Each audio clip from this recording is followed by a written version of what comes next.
Shalom, shalom. Tuhan senang melihat kesetiaan ibu bapak di dalam beribadah, karena di dalam setiap ibadah kita di dalam Tuhan, maka Tuhan akan memberikan setiap janji-janji Tuhan yang telah tercatat di dalam kebenaran firman Tuhan, yaitu Alkitab yang kita pegang setiap hari ini. Oleh karena itulah setiap orang beriman, kalau kita mengaku diri kita umat tebusan Allah, maka beribadah itu menjadi satu keharusan. Karena di dalam setiap ibadah kita boleh mengenal siapa Tuhan kita. Dan di dalam setiap ibadah kita juga bisa mengenal saling berfellowship satu dengan yang lain. Dan di dalam setiap ibadah kita boleh mendapatkan satu kekuatan, teguran-teguran dan nasihat-nasihat. Baik lewat kebenaran firman Tuhan yang ditaburkan, ataupun lewat saudara-saudara seiman kita di dalam satu gereja ini.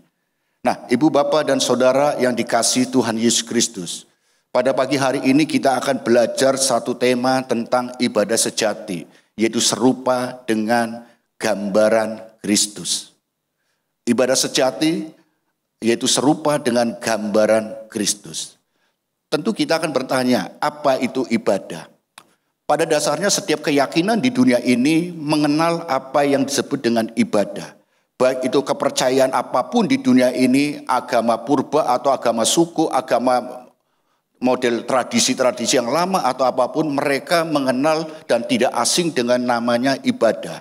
Karena ibadah adalah satu aktivitas, satu perbuatan untuk berhubungan dengan Tuhannya. Satu aktivitas atau perbuatan yang dilakukan untuk berhubungan dengan Tuhannya. Sehingga mereka melakukan berbagai macam cara untuk berhubungan dengan Tuhannya, yaitu dengan beribadah. Entah beribadah dengan gaya mereka, dengan model mereka, dengan berbagai macam cara mereka lakukan karena mereka ingin berhubungan dengan Tuhannya. Lalu bagaimana kita sebagai orang Kristen, orang yang sudah ditebus oleh darah Yesus Kristus, bagaimana kita beribadah yang berkenan kepada Tuhan? Bahwa kita dituntut sebagai orang yang beriman, maka kita wajib hubungnya membangun relasi dengan Tuhan. Kita hukumnya wajib untuk kita membangun suatu persekutuan dengan Tuhan. Sehingga kita tahu apa maunya Tuhan untuk hidup kita. Dan kita juga tahu apa maunya Tuhan untuk kita kerjakan. Karena sebagai umat Allah, maka hidup kita di dunia ini adalah untuk melakukan apa yang menjadi kehendak Tuhan. Rasul Paulus katakan, hidupku bukan aku lagi, tetapi Kristus yang hidup. Kita ditebus oleh darah Yesus, maka kita adalah milik Tuhan. Maka yang harus kita kerjakan adalah apa maunya Tuhan. Nah, oleh karena itulah sebagai ayat yang kita akan baca sebagai untuk menjadi ayat emas kita pada pagi hari ini, kita buka di dalam suratan Roma pasal 12 ayat 1 dan 2. Suratan Roma pasal 12 ayat 1 dan 2. Demikian firman Tuhan. Karena itu saudara-saudara, demi kemurahan Allah, aku menasihatkan kamu supaya kamu mempersembahkan tubuhmu sebagai persembahan yang hidup, yang kudus dan yang berkenan kepada Allah. Itu adalah ibadahmu yang sejati. Janganlah kamu menjadi serupa dengan dunia ini, tetapi berubahlah oleh pembaharuan budimu, sehingga kamu dapat membedakan manakah kehendak Allah, apa yang baik, yang berkenan kepada Allah dan yang sempurna. Ibadah yang Tuhan inginkan untuk kita sebagai orang beriman adalah persembahkanlah tubuh kita. Bahwa kita harus memberikan persembahan atau ibadah yang sejati untuk Tuhan. Jadi ketika kita berbicara apa yang harus kita kerjakan di dalam kita beribadah, berhubungan dengan Tuhan kita, adalah tubuh kita yang telah ditebus oleh darah Yesus dan kita menjadi milik Tuhan, mari kita persembahkan.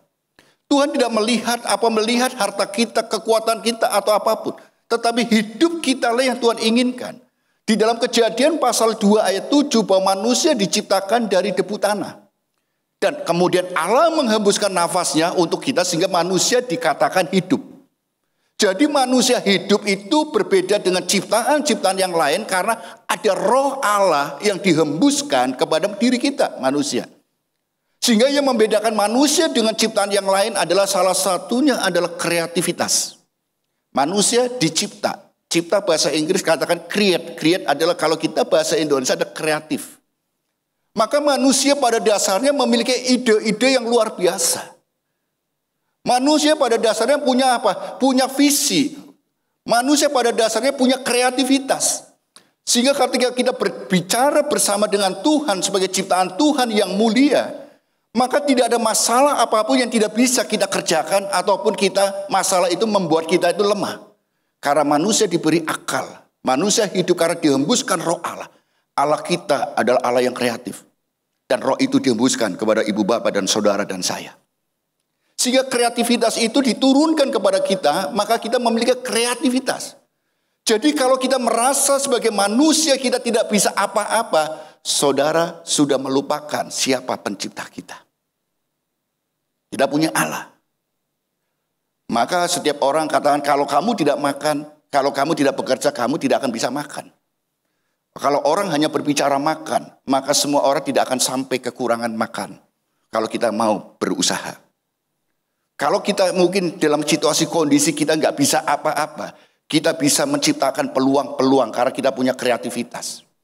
Maka di dunia pendidikan sekarang kampus-kampus mengajarkan entrepreneur supaya bisa berkembang luar biasa. Karena apa? Tidak terasah untuk roh kreativitas itu muncul dalam diri kita.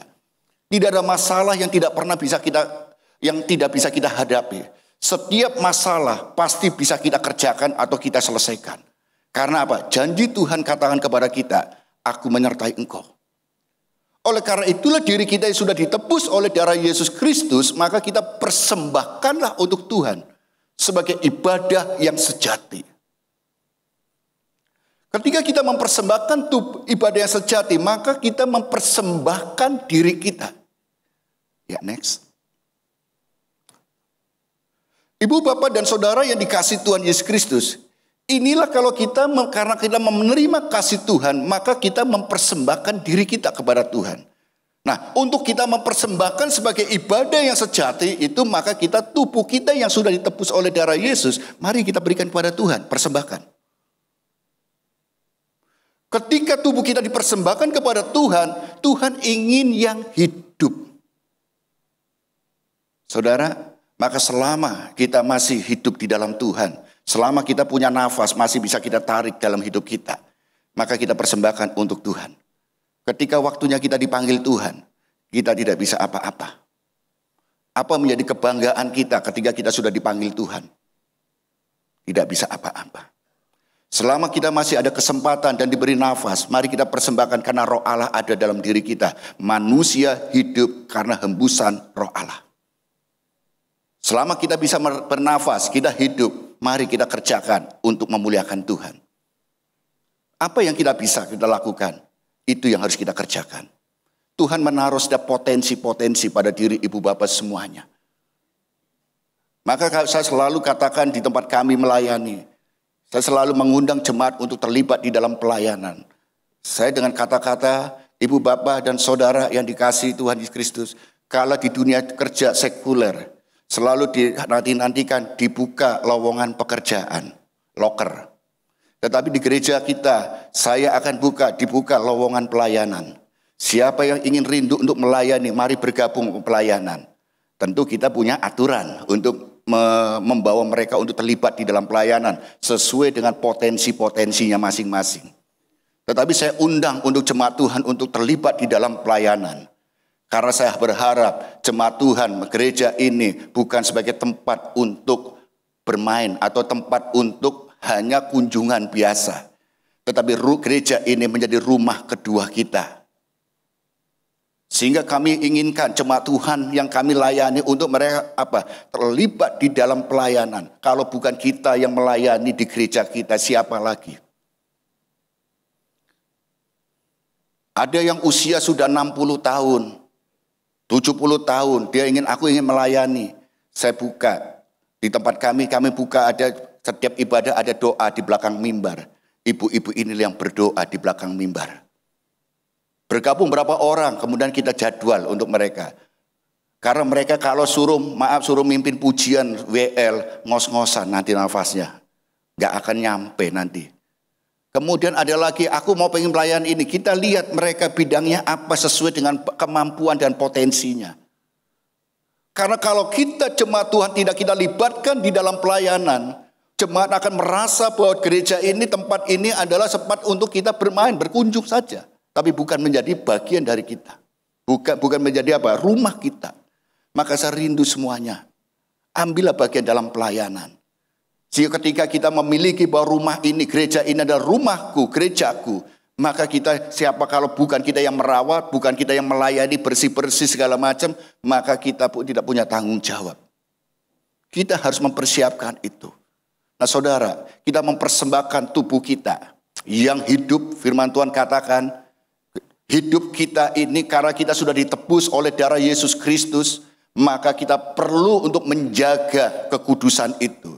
Gambar dan rupa Allah yang telah rusak oleh dosa, kemudian dipulihkan lewat korban Yesus di kayu salib. Itu sudah pulih, maka perlu kita pertahankan untuk kekudusannya. Karena Allah adalah kudus dan kita harus patut menjaga kekudusan itu. Dan dari kekudusan itu kita jaga tubuh yang hidup kudus, maka kita bawa tubuh yang berkenan kepada Allah. Itulah yang kita persembahkan kepada Tuhan sebagai ibadah yang sejati. Tuhan, apa yang menjadi keinginan, kerinduan Tuhan atas hidup kita adalah tubuh yang tidak bercacat celah, yaitu kekudusannya. Bukan masalah cacat fisik, bukan. Tetapi cacat hati. Orang disakiti adalah hal yang wajar. Ibu bapak jikalau bertemu dengan seseorang kemudian disakiti hatinya. Aku sakit. Wajar saudara. Kita kena pisau pun sakit. Tetapi ketika kita rasa hati kita disakiti, tidak sakit, tapi kita pelihara, kita tidak obati, maka akan terjadi infeksi. Dan ketika infeksi akan menjadikan suatu kematian untuk diri kita. Hati jika kita berhubungan dengan sesama atau siapapun, memang kalau disakiti, sakit. Tapi mari kita segera obati, supaya tidak terjadi infeksi, sehingga tidak sampai membawa kita kepada kematian. Karena hati ini harus kita jaga kekudusan hati kita. Hati ini harus kita jaga motivasinya supaya apa? Berkenan kepada Tuhan. Dan ketika kita sudah mempersembahkan tubuh kita sebagai persembahan yang hidup, kudus dan berkenan kepada Allah sebagai ibadah yang sejati, maka ada ditunjukkan dalam perubahan sikap hidup kita. Kita lihat dalam persembahan perubahan diri kita. Ya, next. Ketika kita sudah ditebus oleh darah Yesus dan mempersembahkan tubuh kita yang hidup semua kepada Tuhan, maka mindset kita atau perubahan diri kita harus kita tunjukkan. Karena kita adalah ciptaan yang baru, manusia yang baru. Di dalam Tuhan, menerima penebusan Tuhan, maka kita dijadikannya baru. Ketika kita dijadikannya baru, maka kita harus punya perubahan di dalam akal budi kita. Cara berpikir kita harus kita ubah. Dulu kita percaya kepada tradisi-tradisi. Dulu kita percaya kepada dongeng-dongeng nenek moyang. Dulu kita percaya kepada persembahan untuk ibadah kepada leluhur-leluhur kita. Ketika kita di dalam Tuhan Yesus Kristus, maka harus kita ubah akal budi kita. Kita persembahkan untuk Tuhan. Ibadah yang berkenan kepada Tuhan apa? Apa yang menjadi kehendak Tuhan dalam diri kita apa? Cara berpikir kita adalah kerajaan Allah. Maka semua konsep kerajaan Allah harus kita tuangkan dalam pemikiran-pemikiran kita. Nah, di dalam kita belajar untuk menuangkan pikiran-pikiran kita yang dikuasai oleh kerajaan Allah, maka mari kita turunkan ke hati kita sehingga ada perubahan dalam akal dan budi kita. Ketika kita hanya berbicara firman di dalam akal kita, maka yang akan muncul adalah perdebatan demi perdebatan. Bala Tuhan memberikan firman-Nya kepada kita semua bukan untuk diperdebatkan, tetapi untuk kita lakukan. Jadi ibu bapak dan saudara yang dikasih Tuhan Yesus Kristus, Tuhan memberikan firman kepada kita lewat kebenaran firman, baik itu lewat pembacaan firman Tuhan yang kita lakukan ataupun dari hamba-hamba Tuhan yang mengkhotbahkan. Itu tujuan adalah untuk kita renungkan, kemudian kita lakukan. Bukan untuk diperdebatkan. Mungkin kita sering lihat di dalam media sosial bagaimana berdebat tentang apa nilai, justru itu yang akan mempermalukan nilai-nilai kekristenan. Bukan untuk membawa orang itu bertumbuh, tetapi kadang-kadang membuat orang bingung. Kekristenan adalah mengayomi. Kekristenan adalah damai sejahtera. Kekristenan adalah persaudaraan. Karena ada kasih di dalam kekristenan. Maka kita belajar firman Tuhan. Tuangkan, renungkan dalam pikiran kita dan turunkan ke hati untuk menggerakkan setiap aspek kehidupan kita. Sehingga kita boleh menjadi pelaku kebenaran firman Tuhan. Saudara yang dikasih Tuhan Yesus Kristus. Ketika kita sudah mengenal persembahan akal dan budi, kita perubahan, maka kita bisa mengenal apakah itu kehendak Tuhan atau tidak. Semua yang ketika tanpa kita mengenal Tuhan, otak pikiran kita, akal kita dan budi kita dikuasai oleh Tuhan, maka kita tidak akan pernah bisa membedakan mana ini kehendak Tuhan dan mana itu yang bukan kehendak Tuhan. Karena roh Allah yang ada dalam diri kita, itulah yang akan memberikan kita petunjuk, ini loh kehendak Tuhan. Dan kerinduan kita untuk membaca firman Tuhan, inilah yang meneguhkan kehendak Tuhan. Jadi kalau orang tidak mencintai firman Tuhan, tidak pernah mencintai membaca firman Tuhan, maka dia tidak akan bisa mengerti kehendak Tuhan. Karena dia hanya firman Tuhan tidak pernah dia baca. Kehendak Tuhan semua ada dalam kebenaran firman Tuhan. Maka mari kita lakukan kerinduan kita untuk membaca renungan firman Tuhan itu terus menerus. Ketika kita sudah mengenal kehendak Tuhan, baru kita bisa membedakan apakah itu baik dan mana yang tidak baik. Yang sesuai dengan kehendak Tuhan, maka itu baik. Yang tidak sesuai kehendak Tuhan, tidak baik. Karena baik di dunia ini adalah relatif ukurannya. Sesuatu yang baik di dunia ini relatif. Bagi saya baik, belum tentu bagi ibu bapak tidak itu baik. Karena relatif di dunia ini kebaikan itu. Ketika kita sudah dapat membedakan apa yang baik, maka berkenan kepada Tuhan. Setelah kita bisa membedakan, sudah apa yang kita lakukan bisa berkenan kepada Tuhan, maka itulah sempurna. Oleh karena itulah kerinduan kita sebagai orang percaya adalah apa? Apa tujuan hidup orang percaya? Yaitu keserupaan dengan gambaran anaknya. Jadi kalau ibu bapak beribadah kepada Tuhan, maka kita bisa melihat orang yang sungguh-sungguh beribadah kepada Tuhan dengan berhubungan membangun relasi dengan sungguh-sungguh kepada Tuhan, maka dalam hidupnya ada keserupaan dengan Kristus. Pasti ada perubahan. Oleh karena itulah setiap kerinduan kita untuk beribadah kepada Tuhan kita Yesus Kristus, maka firman Tuhan itu akan meneguhkan kita, mengkoreksi, mengevaluasi semuanya sehingga hidup kita semakin berkenan. Sehingga ada keserupaan karena tujuan hidup orang Kristen adalah keserupaan dengan Kristus. Di dalam Roma pasal 8 ayat 29 sampai 30 dikatakan demikian. Sebab semua orang yang dipilihnya dari semula, mereka juga ditentukannya dari semula untuk menjadi serupa dengan gambaran anaknya. Supaya anaknya itu menjadi yang sulung di antara banyak saudara. Dan mereka yang ditentukannya dari semula, mereka itu juga dipanggilnya. Dan mereka yang dipanggilnya, mereka juga itu juga dibenarkannya. Dan mereka yang dibenarkannya, mereka itu juga dimuliakannya, saudara. Perhatikan ayat 29. Mereka juga ditentukannya dari semula untuk menjadi serupa dengan gambaran anaknya. Inilah panggilan kita. Apa tujuan Allah untuk hidup kita? Saudara, kalau kita berbicara apa sih tujuan kita? Tuhan memanggil kita. Dan Tuhan memakai kita. Seringkali kita berpikir bahwa tujuan hidup kita orang Kristen adalah keselamatan yang kita kerjakan di dunia ini. Tujuan daripada goal kita menjadi orang Kristen adalah memperoleh keselamatan. Ibu, bapak, dan saudara, kalau kita mau jujur, keselamatan itu bukan goal kita. Karena keselamatan sudah diberikan ketika kita percaya kepada Tuhan Yesus Kristus. Tetapi goal kita adalah keserupaan dengan gambaran anaknya. Karena hidup di dunia ini selalu ada ujian dan pencobaan terus menerus. Dan orang dunia ingin melihat, engkau mengaku dirimu anak Allah, engkau mengaku dirinya anak Tuhan. Ada enggak sifat-sifat ilahi ada dalam dirimu? Itulah yang disebut dengan keserupaan dengan gambaran anaknya. Kehidupan kita terpancar tidak sifat-sifat ilahi dalam diri kita. Kesabarannya, kelemah lembutannya. Dalam diri kita terpancar enggak? Tentang apa? Tentang mungkin kita ini orang yang tidak mudah marah. Kita ini mencintai firman. Itu terpancar kalau kita ini memang orang yang hidup di dalam Tuhan. Karena firman Tuhan itu dihidupi oleh orang yang bersangkutan. Jadi kalau kita menjadi orang percaya, maka kita harus menghidupi firman. Sehingga kita boleh dituntun untuk menjadi serupa dengan gambaran. Ya, next. Inilah tujuan kita Yaitu apa? Menjadi serupa dengan gambar anaknya. Yaitu kita dipanggil dari cara hidup kita yang lama, dibenarkan oleh korban Yesus, dan kita dimuliakan karena Yesus Kristus. Dan kita lihat selanjutnya,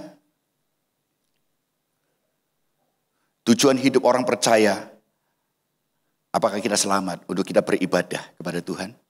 Apa tujuan kita beribadah? Apakah supaya kita selamat?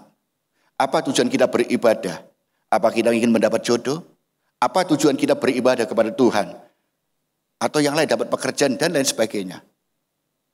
Kita beribadah ke gereja untuk kita diasah, ditegur oleh kebenaran firman Tuhan. Sehingga kita menjadi keserupaan dengan gambaran anaknya. Keselamatan bukan tujuan akhir dari perjuangan orang Kristen atau orang percaya. Tetapi keserupaan dengan gambaran anaknya. Itulah tujuan kita. Karena apa? Di dalam Filipi pasal 2 ayat 12 dikatakan demikian. Hai saudara-saudaraku yang kekasih, kamu senantiasa taat, karena itu kerjakanlah keselamatanmu dengan takut dan gentar. Bukan saja seperti waktu aku masih hadir, tetapi terlebih pula sekarang waktu aku tidak hadir. Jadi keselamatan itu karena apa? Ketika kita menerima korban Yesus di kayu salib, penebusan Yesus di kayu salib, maka Tuhan menganugerahkan keselamatan untuk kita. Ketika Tuhan sudah menganugerahkan keselamatan, tugas kita adalah kerjakan keselamatanmu. Yaitu apa? Keserupaan dengan gambaran anaknya. Sehingga kita boleh menjadi pribadi-pribadi yang kuat, pribadi yang menjadi contoh, pribadi yang menjadi saksi, pribadi-pribadi yang menjadi suatu patron di dalam kita mengiring Tuhan. Karena kita ingin mengikut Tuhan, kita ingin menjadi saksi Tuhan, apa yang kita saksikan. Kata saksi, kalau kita melihat, itu seperti dalam suatu pengadilan. Di dalam suatu pengadilan, kalau kita lihat di sidang pengadilan, pasti ada hakim. Kemudian ada terdakwa. Kemudian ada pembela. Kemudian ada penuntut. Nah, di dalam persidangan itu maka akan dihadirkan saksi-saksi. Nah, seorang saksi, kriteria seorang saksi harus memiliki satu, pertama adalah dia adalah saksi ahli, punya keahlian. Kedua adalah saksi peristiwa. Jadi kalau kita ingin menjadi saksi peristiwa Yesus itu hidup, Yesus itu berkarya, Yesus itu luar biasa, maka sudahkah kita ini mengalami peristiwa bersama dengan Tuhan atau tidak?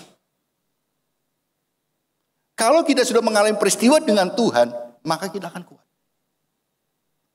Dan itu menjadi kesaksian untuk semua orang. Nah, ketika kita jadi saksi bagi Tuhan, Tuhan akan angkat kita terus. Saya akan saksi, saudara. Tahun 2002 lah, 2021. Tahun 2021. Itu adalah tahun di mana pandemi dan itu luar biasa, saudara. Saya tinggal dengan istri dan orang mertua. Jadi ketika kami menikah, saya itu adalah tipe orang yang dapat apa? Buy one get two, saudara. Dapat satu istri, dapat dua orang tua. Karena mertua ikut saya langsung gitu kan. Buy one get two. Dapat anaknya, dapat orang tuanya langsung dua paketnya, saudara. Padahal kita belum punya rumah, masih mau ngontrak. Jadi harus siapan itu. Nah, ketika hal itu kemudian salah satu papi mertua dipanggil Tuhan. Tahun 2021 mami sakit. Kena diabetes dan segala macam. Kemudian gereja sudah dibatasi untuk beribadah. Kemudian muncullah anak apa cucunya dipanggili semua. Cucunya dipanggil semua, apa yang dia punya tabungan uang dibagikan ke cucu-cucunya. Kemudian saya dipanggil. Hansen, ada apa Mi? Ini buat kamu. Saya dikasih uang, saudara. Maksudnya apa? Mami wis nggak suwe, nggak lama lagi Mami. Jadi ini uang tak kasihkan kamu. Kemudian saya ngobrol, Mami kok masih nyerah. Di dalam Tuhan, kematian itu adalah satu keuntungan. Karena kita terlepas dari penderitaan di dunia ini. Mami, jangan menyerah. Seandainya Tuhan panggil Mami, Mami tetap di dalam Tuhan, berkarya bagi Tuhan. Jangan nyerah. Orang yang percaya kepada Tuhan, hidupnya tidak mudah menyerah. Ayo. Jadi saya nasihati di tempat tidur itu. Setelah itu, apa yang terjadi? Uang yang sudah di depan mata saya, diambil lagi saudara. Masukin ke dompet lagi. Dalam hati saya, mendingan uangnya tak ambil dulu, tak masukkan dulu, baru tak nasihati gitu kan.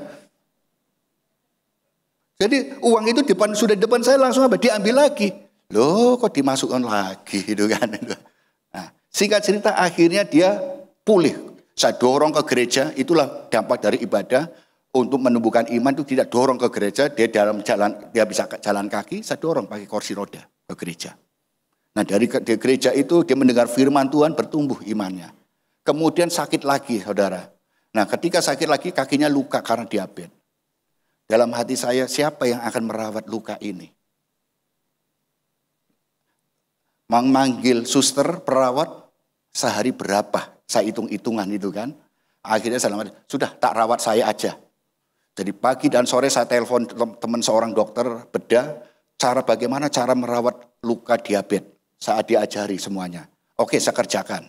Jadi tiap pagi saya rawat lukanya, saya bersihkan, kemudian saya bungkus, kemudian sore juga demikian, terus berjalan. Dalam hati saya tanya teman saya, biasanya luka ini berapa lama semua? Oh paling 2 minggu. Saya senang, wah cuma 2 minggu itu kan. Ternyata berjalan 1 bulan, 2 bulan, 3 bulan saudara. Itu kan. Saya kerjakan itu, ngerawat itu. Ya ada baunya apa semua saya rawat 3 bulan. Setelah 3 bulan saudara, saya bertanya Tuhan, ini ya 3 bulan, anak-anak saya mau sekolah, ini nanti di rumah sama siapa kalau nggak sembuh ini. Saya mulai goyah saudara. Tapi Tuhan kasih tahu, pasti sembuh. Dan puji Tuhan, dalam waktu 3 bulan, sembuh. Dan ketika sembuh itu, saya diminta oleh satu gereja lokal untuk saya jadi gembala di gereja tersebut. Di dalam pergumulan saya berdoa, ternyata Tuhan menguji saya. Dikasih perkara ini, yaitu apa? Merawat mami mertua, ya kan? Apakah saya bisa lulus atau tidak? Saya rawat 3 bulan, lukanya saya obati, kemudian lukanya bersih, sembuh, saudara. Setelah Tuhan, kamu lulus. Tuhan berikan perkara yang lebih besar. Itu pengembalaan gereja yang jemaatnya juga sudah umur-umur juga. Itu saudara. Ternyata Tuhan melatih kesabaran saya. Jadi segala peristiwa yang kita alami ini saudara tidak sia-sia. Perkara kecil mungkin. Tapi kalau kita setia dan kita kerjakan dengan sungguh-sungguh. Tuhan punya rencana yang indah. Dan keterbatasan kita inilah yang tidak bisa menangkap apa menjadi kehendak Tuhan itu. Oleh karena itulah, mari kita perubahan akal budi kita. Ini yang kita ubah, mindset kita. Allah turut bekerja dalam segala peristiwa. Allah turut bekerja dalam segala peristiwa untuk mendatang kebaikan untuk kita. Itu mindset kita yang harus kita ubah. Buat itu, sehingga apa kita bisa lakukan. Nah saudara, di dalam pembentukan inilah, proses inilah, keserupaan kita dengan gambaran anaknya, itu terbentuk. Saudara. Dan itu tidak instan. Saya mengalami 3 bulan, sehingga saya menghadapi jemaat yang tua-tua, yang senior, yang sepuh-sepuh. Saya kadang-kadang lihat ngomong, kadang nggak bisa ditangkap. Saya harus sabar menghadapi mereka. Dan apa yang saya kerjakan, saudara, ketika melihat hal ini, ternyata hati dan pikiran saya dibukakan Tuhan. Banyak jiwa-jiwa yang sudah umur itu sakit di tempat tidur, tidak bisa apa-apa di rumah, tidak bisa datang ibadah karena keterbatasan fisiknya yang sakit. Disitulah saya mengambil inisiatif pelayanan saya lakukan setelah itu adalah apa? Saya kunjungi rumah itu yang tua, yang ibu-ibu yang sakit, bapak-bapak yang sakit di rumah-rumah itu saya kunjungi. Saya adakan ibadah di rumah, perjamuan suci. Karena banyak yang bertahun-tahun tidak ke gereja. Mereka hopeless semuanya. Dan ketika saya hiburkan datang, saya sampaikan firman Tuhan, perjamuan kudus di rumahnya. Dan kita ngobrol-ngobrol, kita berdoa, puji Tuhan. Banyak jemaat yang sebelumnya hopeless jadi semangat.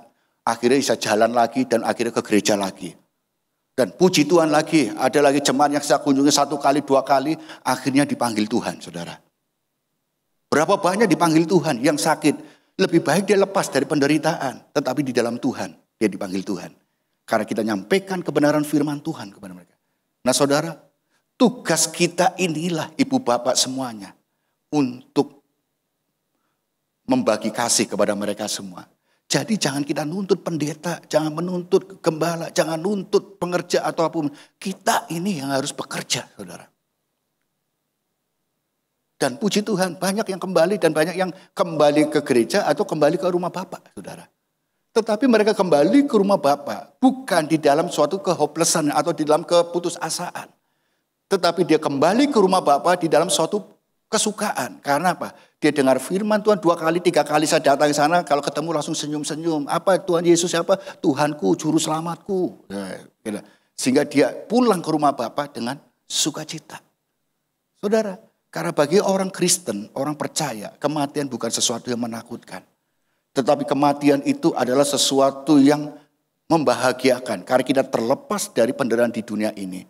Dan hanya lewat kematian itulah kita berpindah kepada alam yang lain. Kepada rumah Bapa. Seperti perjalanan kemarin saya dari Surabaya ke Tasikmalaya.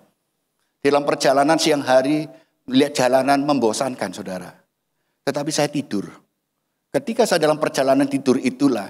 Tahu-tahu bangun, oh sudah sampai kota Jogja. Terus lihat ke Jogja. Tidur lagi, sudah sampai kota Kroya. Tidur lagi, sudah sampai Tasikmalaya. Jadi apa? Dalam tidur inilah sekira bisa berpindah satu kota ke kota yang lain, saudara. Hanya lewat kematian itulah kita berpindah dari dunia yang fana ini kepada dunia yang Tuhan janjikan. Dunia kekekalan. Nah, ibu, bapak, dan saudara yang dikasihi Tuhan Yesus Kristus. Persoalan utama adalah yang perlu kita renungkan. Kita berpindah dari dunia yang fana ini ke kekekalan kematian atau kehidupan kekal.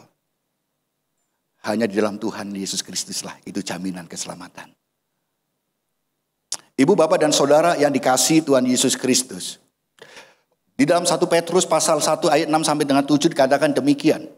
Bergembiralah akan hal itu sekalipun sekarang ini kamu seketika harus berduka cita oleh berbagai-bagai pencobaan. Maksud semua itu ialah untuk membuktikan kemurnian imanmu yang lebih tinggi dan nilainya daripada emas yang fana. Yang diuji kemurniannya dengan api. Sehingga kamu memperoleh puji-pujian dan kemuliaan dan kehormatan pada hari Yesus Kristus menyatakan dirinya. Ada ujian, saudara, untuk mendatangkan kemurnian.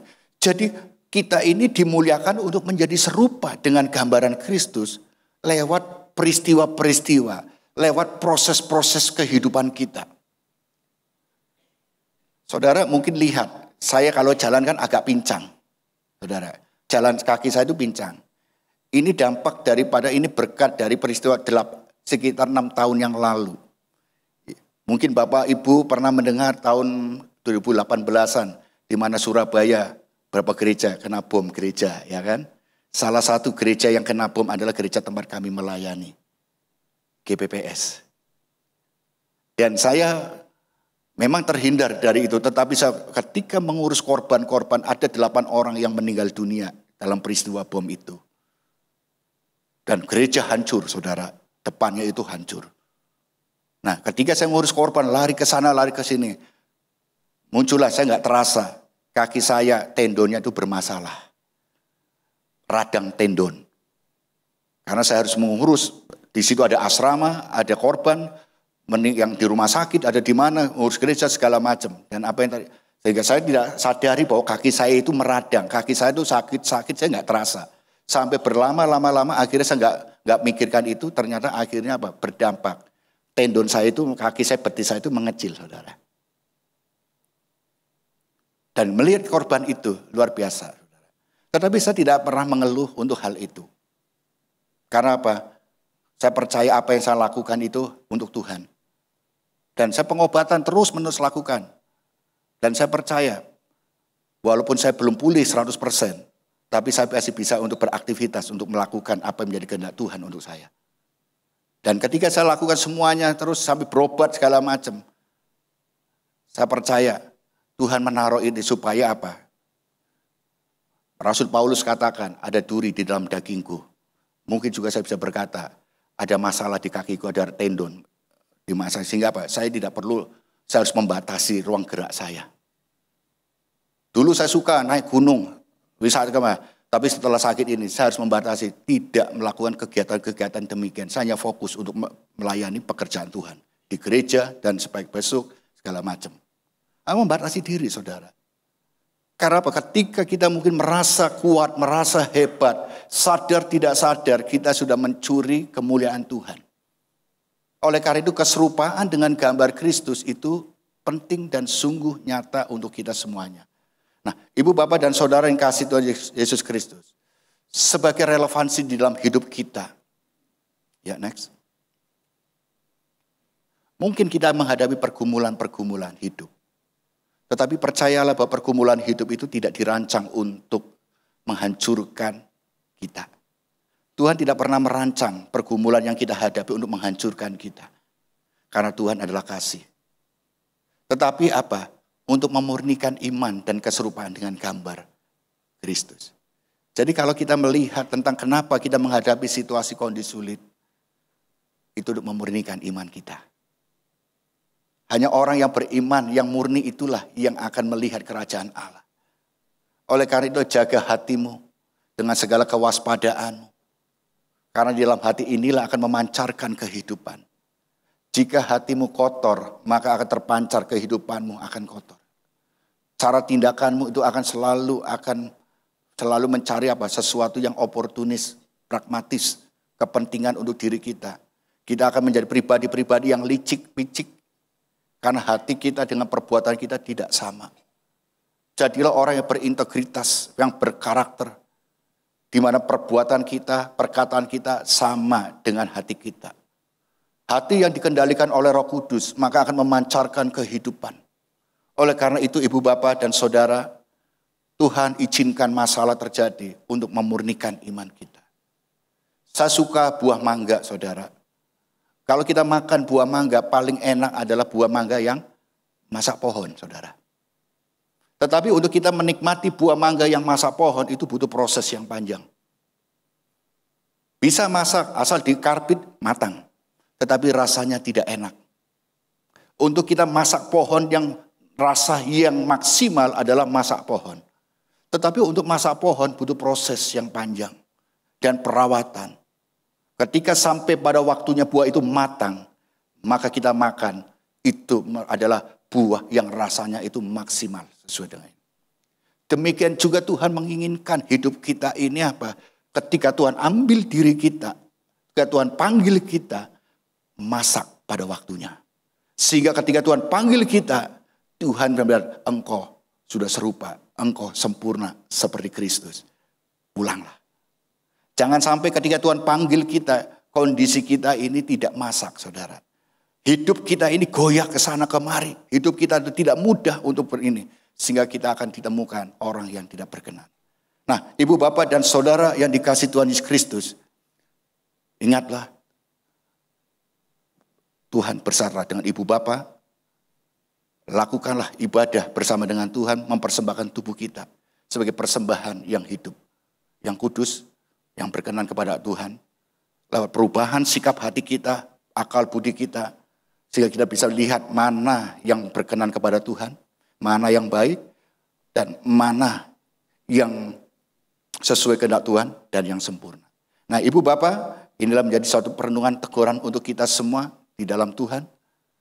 Sehingga kita boleh menjadi pribadi-pribadi yang kuat. Amin, firman Tuhan. Mari kita tunduk kepala.